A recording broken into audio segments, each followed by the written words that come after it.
গরমকালে বিভিন্ন ধরনের ঠান্ডা ঠান্ডা ডেজার্ট খেতে মন চায়। আজ আমি আপনাদের ডাব দিয়ে দারুণ স্বাদের একটা নরম তুলতুলে জেলির মতন ডেজার্ট বানানো দেখাবো, যা খেতে ভীষণ ভালো হয়। বানানোর জন্য 2-3টি উপকরণের প্রয়োজন পড়ে। খুবই কম উপকরণ দিয়ে বানানো এই ডেজার্টের রেসিপিটা একদিন হলেও বাড়িতে বানিয়ে দেখতে পারেন। আশা করি আপনাদেরও খুবই ভালো লাগবে। আর বাড়িতে বানালে কমেন্ট বক্সে জানাতে একেবারেই ভুলবেন না খেয়ে আপনাদের কেমন লাগলো। তো চলুন বানানো শুরু করা যাক। প্রথমে এখানে একটা ডাব নিয়েছি। ডাবটাকে আমি দোকান থেকেই এরকম করে কেটে এনেছিলাম, যাতে জলটা নিতে সুবিধা হয়।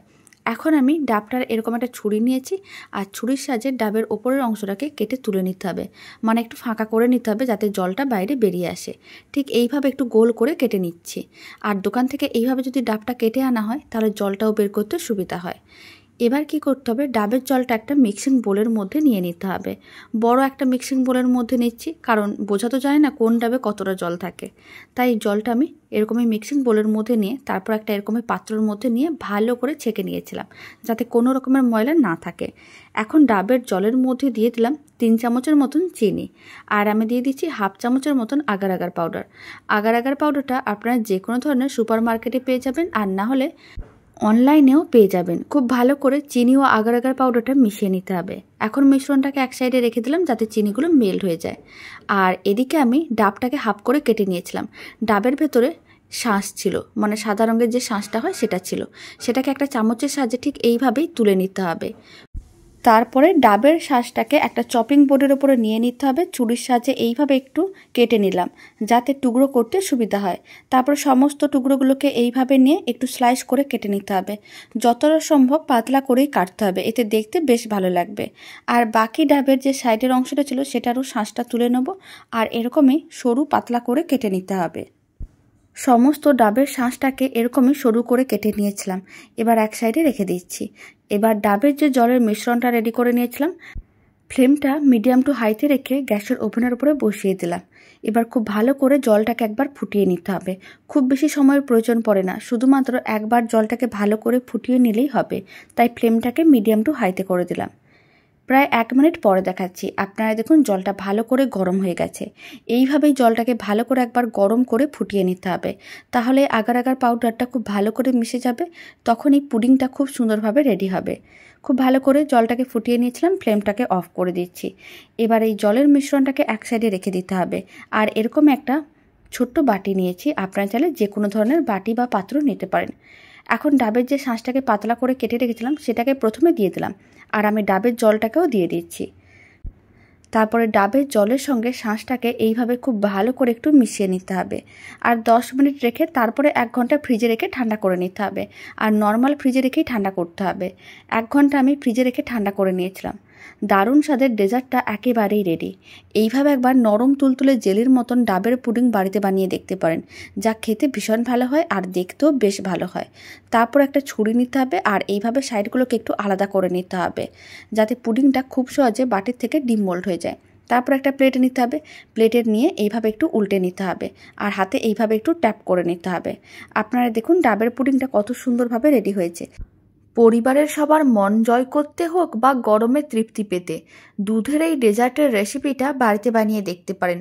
জাদুর মতন কাজ করবে, আর বানানো তো একেবারেই সহজ।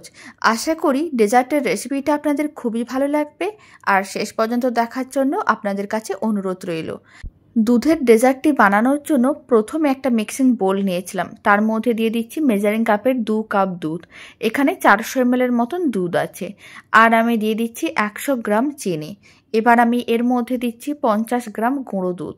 গুঁড়ো দুধের পরিমাণটা কম বা বেশি করতে পারেন।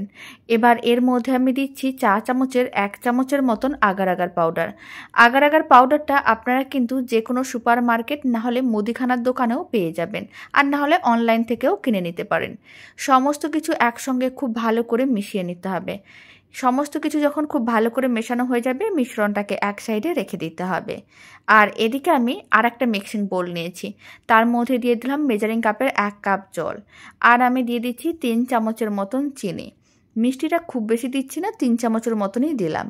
এবার আমি এর মধ্যে দিয়ে দিচ্ছি 3 চামচের মতন স্ট্রবেরি জেলি বানানোর একটা পাউডার পাওয়া যায় দোকানে, সেই জেলি পাউডারটা নিয়েছি। আর এই জেলি পাউডারটা কিন্তু প্রিমিক্স করা ছিল, তাই আলাদা করে অন্য কিছু দেওয়ার প্রয়োজনও পড়ে না। সমস্ত কিছু একসঙ্গে ভালো করে মিশিয়ে নিতে হবে। তবে আপনারা যদি চান স্ট্রবেরি জেলি পাউডারটা না দিতে, তাহলে নাও দিতে পারেন, তাহলে শুধুমাত্র দুধের পুডিংটা বানালেই হবে। খুব ভালো করে মিশিয়ে নিয়েছিলাম। প্রথমে কিন্তু স্ট্রবেরি জেলি পাউডারের যে মিশ্রণটা রেডি করে রেখেছি সেই মিশ্রণটাকে ফ্রাইং প্যান বা কড়াইয়ের মধ্যে নিয়ে নিতে হবে। পুরো মিশ্রণটা নিয়ে নেওয়ার পরে ফ্লেমটা মিডিয়াম টু হাইতে করে খুব ভালো করে ফুটিয়ে নিতে হবে। মানে মিশ্রণটাকে 1 মিনিট হাই ফ্লেমে খুব ভালো করে ফুটিয়ে নিতে হবে। 1 মিনিটের মতন হাই ফ্লেমে মিশ্রণটাকে খুব ভালো করে ফুটিয়ে নিয়েছিলাম। এখন ফ্লেমটা অফ করে দিলাম। মিশ্রণটাকে আরেকবার ভালো করে মিশিয়ে নিতে হবে। এবার মিশ্রণটাকে যে কোনো একটা পাত্রের মধ্যে নামিয়ে ঠান্ডা করতে হবে। আর এখানে আমি এরকম একটা চৌকো পাত্র নিয়েছি, মানে কেকের মোল্ড যে হয় সেগুলো নিয়েছি। তবে আপনারা চাইলে স্টিলের যে কোনো প্লেট নিতে পারেন। পুরো মিশ্রণটা দিয়ে দেওয়ার পরে 10 মিনিট এইভাবে রুম টেম্পারেচারেই রেখে দিতে হবে। 10 মিনিট পরে দেখতে পাবেন যে মিশ্রণটা কিন্তু জমাট বেঁধে গেছে। এবার প্রথমে কিন্তু এরকমই লম্বা লম্বা করে কেটে নিতে হবে। এখানে আমি স্ট্রবেরি জেলিগুলোকে চৌকো করে বানাবো। আপনাদের যদি মনে হয় স্ট্রবেরি জেলিটা দিতে চাইছেন না, তাহলে নাও দিতে পারেন। শুধুমাত্র দুধের মিশ্রণটাকে দিয়ে কড়াইয়ের মধ্যে নাড়াচাড়া করতে হবে, তারপরেই কিন্তু ডেজার্টটা রেডি করতে হবে। আর এরকম একটু যদি স্ট্রবেরি জেলির ছোটো ছোটো চৌকো পিস দেওয়া যায় তাহলে দেখতেও ভালো লাগে আর খেতেও ভালো লাগে। তবে এটা সম্পূর্ণ অপশনাল, আপনারা চাইলে দিতেও পারেন, নাও দিতে পারেন। একইভাবে লম্বা করে কেটে নেওয়ার পরে লম্বা অংশগুলোকে চৌকো পিসে কেটে নিলাম। এবার কিন্তু একটা হাতা নিতে হবে, আর হাতাটা দিয়ে এইভাবে জেলির টুকরোগুলোকে আলাদা করে নিতে হবে।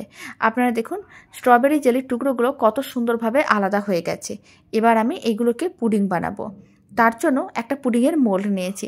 আপনারা পুডিং মোল্ড ছাড়াও পুডিংটা রেডি করতে পারেন, সেটাও আমি আপনাদের দেখিয়ে দেবো। প্রথমে আমি পুডিংয়ের মোল্ডটার মধ্যে কয়েকটা স্ট্রবেরি জেলি দিয়ে রেখে দিচ্ছি। আর মোল্ড ছাড়া দেখাবো তার জন্য এরকম একটা বাটি নিয়েছি। আপনারা কিন্তু যে কোনো ধরনের বাটি নিতে পারেন, মানে স্টিলের বাটি নিতে পারেন বা চীনামাটির যে কোনো ধরনের বাটি নিতে পারেন। একইভাবে বাটিটার মধ্যে বা পাত্রটির মধ্যেও স্ট্রবেরি জেলির টুকরোগুলো দিয়ে দিতে হবে। এবার আমি দুধের যে ডেজার্টটা রেডি করব তার জন্য পুরো মিশ্রণটাই দিয়ে দিচ্ছি। আর চিনিগুলো মেল্ট হয়ে গেছে। পুরো মিশ্রণটা দেওয়ার পরে ফ্লেমটা মিডিয়াম টু হাইতে করে দিতে হবে। আর নাড়াচাড়া করে প্রায় 3 মিনিট মিশ্রণটাকে ভালো করে ফুটিয়ে নিতে হবে।